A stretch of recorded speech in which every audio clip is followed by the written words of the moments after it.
Hello student, today we are going to learn a new poem. Poem name is Fire and Ice by Robert Frost. Fire and Ice by Robert Frost. Actually ये जो poem है, जिस poem में इसके पहले भी हमने एक पोएम ली थी और वो भी पोएम और ये भी पोएम। रॉबर्ट फ्रॉस्ट जो है वो अमेरिकन राइटर है और उनकी हर एक पोएम छोटी रहती है और उस पोएम में क्या रहता है कि सबसे आपको ध्यान में रखना है, पोएम छोटी है लेकिन उसमें जो मीनिंग आता है वो ज्यादा बड़ा मीनिंग आता है, ब्रॉडर मीनिंग आता है, ऐसा हम बोल सकते हैं। और इस मीनिंग की वजह से अगर हम इस पोएम के बारे में डिस्कस करते हैं कि इस पोएम में दिया क्या है, जैसे आपको तो पता ही है कि ये दुनिया एक दिन खत्म हो जाएंगे, इसके आधार पर ये पोएम लिखी गई है। तो सबसे पहले उन्होंने ये बोला है कि जो दुनिया कैसे खत्म होगी, क्योंकि इसमें रॉबर्ट फ्रॉस्ट जो है वो अमेरिकन राइटर है, वो एक खुद क्रिश्चियन है, इसी वजह से वो मोस्टली बिलीव करते हैं बाइबल को। तो बाइबल की जो थ्योरी है, बाइबल के हिसाब से उन्होंने बोला कि दुनिया एक दिन फायर एंड आइस से खत्म हो सकती है। तो यही बात उन्होंने पोएम के जरिए एक्सप्लेन की है। तो पहले ही हम यहाँ पर फर्स्ट स्टैंजा यहाँ पर हम स्टार्ट करते हैं। Some say the world will end in fire. Some say the world will end in fire. तो यहाँ पर पोएट ने कहा है कि दुनिया जो खत्म होगी उसके लिए फायर रिस्पॉन्सिबल रहेगा। फायर का मतलब यहाँ पर फायर वर्ड सिंबलाइज है, इसका मीनिंग होता है डिजायर। डिजायर ऐसी चीज है जो दुनिया खत्म करने के लिए इनफ मान सकते हैं। इनफ क्यों मान सकते हैं? क्योंकि आपको तो पता है किसी की भी डिजायर पूरी नहीं होती और डिजायर हमेशा बढ़ती रहती है। इसी वजह से यहाँ पर आपको ध्यान में रखना है कि सबसे पहला और इम्पोर्टेंट पार्ट ये है कि किसी भी हालत में डिजायर पूरी नहीं होती, कंप्लीट नहीं हो सकती। इसी वजह से तो दुनिया में सिर्फ डिजायर ही है जिसकी वजह से दुनिया खत्म हो सकती है, ऐसा राइटर ने मतलब पोएट ने कहा है। सेकंड लाइन में राइटर बोलते हैं कि सम से इन आइस, तो कुछ साइंटिस्ट लोगों ने डिसाइड किया है कि दुनिया खत्म होने के लिए आइस भी रिस्पॉन्सिबल है। आइस का मतलब होता है यहाँ पर हेट। तो उन्होंने यहाँ पर एक आइस से सिंबलाइज किया है, तो जिसका मतलब ये होता है कि अगर देखा गया तो साइंटिस्ट जो है उनका ये कहना है कि एक कंट्री दूसरे कंट्री पर अटैक करेंगे और अटैक करने के बाद एक वक्त ऐसा आ जाएगा कि सिर्फ और सिर्फ फ्रोजन पॉइंट बढ़ेगा, आइस पॉइंट बढ़ता जाएगा और ठंडी के कारण लोग मर जाएंगे। इसी वजह से टू लाइन में, line number first, line number second, poem बहुत इजी है लेकिन इसमें जो मीनिंग छुपा है वो आपको अच्छी तरह से समझना जरूरी है। जैसे पहली लाइन में हमने यहाँ पर लेके सम से the world will and in fire, दुनिया आग की वजह से खत्म हो जाएंगी, पहली लाइन में लिया है। तो इसके लिए जो बोला उन्होंने डिजायर, फायर का मतलब फायर यहाँ पर सिंबलाइज किया था। डिजायर हमेशा बढ़ती रहती है, इच्छा कभी भी मतलब पूरी होती नहीं है, इसके कारण भी दुनिया खत्म हो सकती है। जैसे आज का एग्जाम्पल लो, इंडिया और चाइना इनके बीच में एक प्रॉब्लम चल रहा है और वो प्रॉब्लम है डिजायर। क्योंकि चाइना ने दुनिया पर मार्केटिंग का जाल शुरू कर दिया है चाइना में चीजों को, और उसकी डिजायर हमेशा बढ़ती जाती है। अपने देश के बीच में देखो बाउंड्री का प्रॉब्लम चल रहा है, जिसकी वजह से क्या देखते हैं हम कि जो डिजायर है वो कभी पूरी होती नहीं है। और यही कारण है, जैसे अलेक्जेंडर के बारे में हम डिस्कस करते हैं। अलेक्जेंडर का सपना था कि पूरी दुनिया को राज करना चाहता था लेकिन वो पूरा नहीं कर पाया, बीच में मर गया वो। तो इसी वजह से ध्यान में रखना है, डिजायर कभी भी पूरी नहीं होती। यही मेन रीजन है, दुनिया खत्म होने के लिए डिजायर ही काफी है। नहीं तो यहाँ पर कुछ लोगों ने मतलब वो साइंटिस्ट लोगों ने बोला है कि दुनिया खत्म हो जाएगी वो आइस के कारण, मतलब हेट के कारण। यहाँ पर आइस भी एक सिंबलाइज है हेट की वजह से भी दुनिया खत्म हो सकती है, क्योंकि हेट जो है हमेशा बढ़ता ही रहता है एक दूसरे के प्रति, और दुनिया वैसे खत्म हो जाएंगी। From what I have tested of desire, लेकिन राइटर वो ये मानते हैं कि उन्होंने इसकी टेस्ट कर ली है, उनको तो लगता है कि दुनिया डिजायर के कारण खत्म हो जाएंगी सिर्फ, और ये विश हो या डिजायर हो वो कभी होती नहीं है। और दुनिया के लोगों में जितनी भी जो डिजायर इतनी बढ़ती जाएंगी और एक कंट्री दूसरे कंट्री को खत्म करने के ऊपर आ जाएंगी, जैसे फर्स्ट वर्ल्ड वॉर और सेकंड वर्ल्ड वॉर में देखा, तो क्या हुआ, इसमें महत्वाकांक्षा, डिजायर और खुद को पावरफुल दिखाने के लिए एक कंट्री ने दूसरे कंट्री को खत्म करने की शुरुआत की थी, और इसमें बहुत से लोग मर गए, ये भी आपको पता ही है। मतलब डिजायर कभी खत्म नहीं होती, डिजायर बढ़ती रहती है। इसलिए राइटर जो है वो बोलते हैं कि from what I have tested of desire, और राइटर ने टेस्ट किया इसका कि डिजायर ही है जिसकी वजह से दुनिया खत्म हो सकती है। लास्ट लाइन में दिया है, I hold with those who favour fire.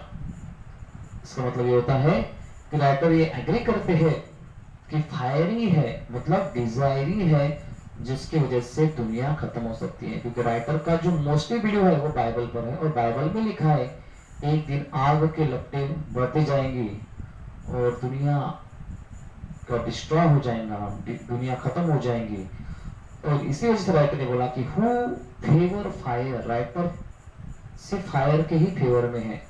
उनको लगता है कि दुनिया खत्म होने के लिए सिर्फ और सिर्फ क्या रिस्पॉन्सिबल है, तो सिर्फ फायर, फायर के कारण दुनिया खत्म हो सकती है। इस पहले स्टैंजा में राइटर ने सिर्फ फायर को इंपॉर्टेंस दिया है कि फायर ही है जिसकी दुनिया खत्म हो सकती है, ऐसा कहीं ना कहीं राइटर ने एक्सप्लेन किया है। तो राइटर ने दुनिया कैसे खत्म हो जाएंगी, लोगों के मन में डिजायर बढ़ती जाएंगी, एक कंट्री दूसरी कंट्री को अटैक करता रहेगा और एक दिन दुनिया खत्म हो जाएंगी, ऐसा उनको लगता है। तो इसी वजह से डिजायर और हेट ये दुनिया के लिए खत्म होने के लिए रिस्पॉन्सिबल है, ऐसा इस फर्स्ट स्टैंजा में दिया है।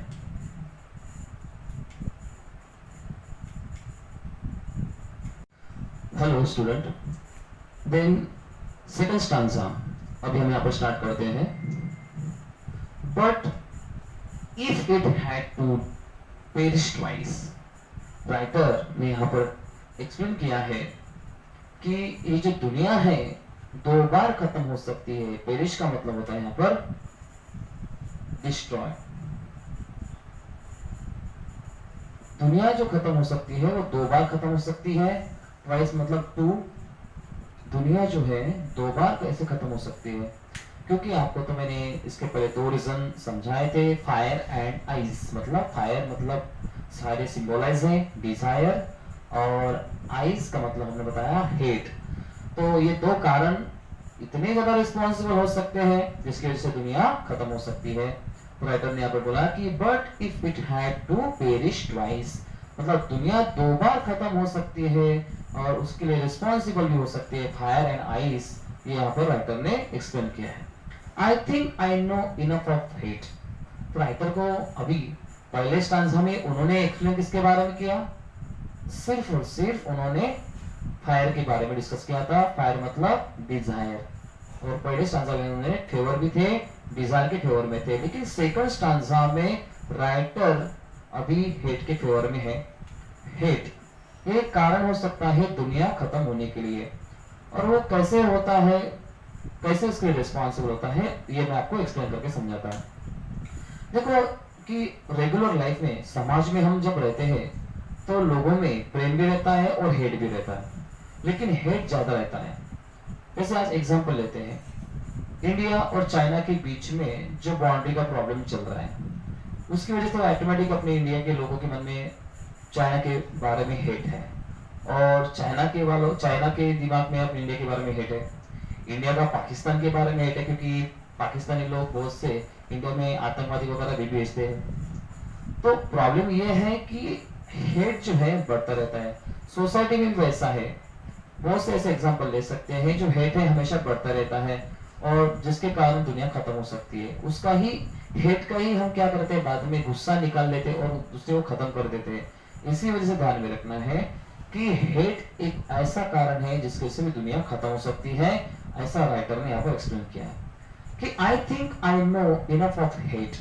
राइटर को अभी हेट ही एक ऐसा रीजन लगता है जिससे दुनिया खत्म हो सकती है, दुनिया का एंड हो सकता है। To say that for destruction ice, और अभी राइटर ने यहाँ पर बोला है कि आइस भी डिस्ट्रक्शन के लिए, वैसे मतलब हेट ये डिस्ट्रक्शन के लिए ज्यादा रिस्पॉन्सिबल हो सकता है। और वो क्यों हो सकता है? क्योंकि लोग एक दूसरे का हेट करते रहते हैं। और हेट मतलब आइस जो है वो इतना कम नहीं है जैसा डिजायर। हमने फायर के बारे में डिस्कस किया था कि फायर तो है एक रिस्पॉन्सिबल, लेकिन फायर से भी एक और चीज इंपॉर्टेंट है आइस, जिसकी वजह से मतलब हेट की वजह से भी दुनिया खत्म हो सकती है, डिस्ट्रक्शन हो सकता है दुनिया का। तो राइटर ने यहाँ पर to say that for destruction ice hate, तो दुनिया में जितने बढ़ने वाली जो हेट है एक दूसरे के प्रति, ये एक मेन कारण हो सकता है, दुनिया खत्म हो सकती है। Is also great and would suffice. Is also great का मतलब दोनों भी चीजें एग्जाम्पल ये पहले स्टांजा में लिया था फायर, और दूसरे स्टांजा में उन्होंने हेट को ज्यादा इंपॉर्टेंट दिया। मतलब फायर मतलब डिजायर और हेट मतलब आइस मतलब यहाँ पर हेट, तो दोनों भी कारण इतने ज्यादा रिस्पॉन्सिबल हो सकते हैं, बोला उन्होंने इज ऑल्सो ग्रेट। ये दोनों भी ग्रेट है, दोनों भी ऐसी चीजें हैं कि जिसके से लोगों के मन में नफरत फैल जाती है, हेट बढ़ जाता है, इतना हेट बढ़ जाता है, दुनिया खत्म हो सकती है। एंड वुड सफिस, सफिस का मतलब होता है इनफ, सफिस का मतलब होता है इनफ या फिर सफिशिएंट वगैरह बोल सकते हैं। मतलब ये दो कारण कौन से हैं इसके लिए? आइस एंड फायर, ये दो रीजन दुनिया को खत्म करने के लिए सफिशिएंट मान सकते हैं। दुनिया दो बार खत्म हो सकती है अगर खत्म करना ही है। तो इसी वजह से राइटर जो है वो बाइबल को ज्यादा मानते हैं, और बाइबल की थ्योरी के अनुसार उन्होंने जो पोएम लिखी है, दुनिया एक दिन खत्म हो जाएंगी, उसके लिए फायर है, और फायर और आइस से दोनों कारण रिस्पॉन्सिबल है। क्योंकि लोगों की हेट बढ़ने की क्षमता ज्यादा है, हेट और डिजायर ये हमेशा बढ़ती रहती है, कभी खत्म नहीं होती। ये दो कारण ही है जिसकी वजह से दुनिया खत्म हो सकती है, ऐसा राइटर ने यहाँ पर डिस्क्राइब किया है। तो पहले स्टांजा में उन्होंने फायर को इंपॉर्टेंस दिया और राइटर फायर के फेवर में थे, लेकिन सेकंड स्टांजा में जब हम पढ़ते हैं तो उन्होंने बोला कि आइस भी इसके लिए ज्यादा रिस्पॉन्सिबल है, वो भी कुछ कम नहीं है, वो तो बहुत भी ज्यादा बड़ा है, और वो क्या करता है मतलब दुनिया को खत्म करने के लिए रिस्पॉन्सिबल हो सकता है। तो राइटर ने यहाँ पर कहीं ना कहीं, भले पोएम छोटी थी, भले पोएम छोटी है, फिर भी उसमें जो मीनिंग छुपा हुआ है वो बहुत ज्यादा मीनिंग दिया है। सो राइटर का यहाँ पर आपको अच्छी तरह से ध्यान में रखना है।